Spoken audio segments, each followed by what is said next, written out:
দর্শক, এই মুহূর্তে আমি অবস্থান করছি রাজধানীর খিলগাঁওয়ের পাস্তা ক্লাব নামক রেস্টুরেন্টে।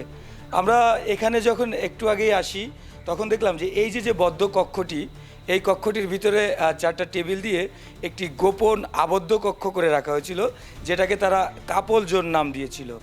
এই কক্ষের মধ্যে উঠতি বয়সের যুবক যুবতীরা খাবার খেতে আসার নাম করে বিভিন্ন অসামাজিক অনৈতিক কার্যকলাপে লিপ্ত হতো। আমরা আওয়ার বাংলাদেশ টিমের দৈনিক আওয়ার বাংলাদেশের সাংবাদিকরা তাৎক্ষণিক কিন্তু নিকটস্থ খিলগাঁও থানা পুলিশকে অবহিত করলাম। খিলগাঁও থানা পুলিশের একটি টিম ঘটনাস্থলে এসেছে এবং ঘটনার সত্যতা পেয়েছে।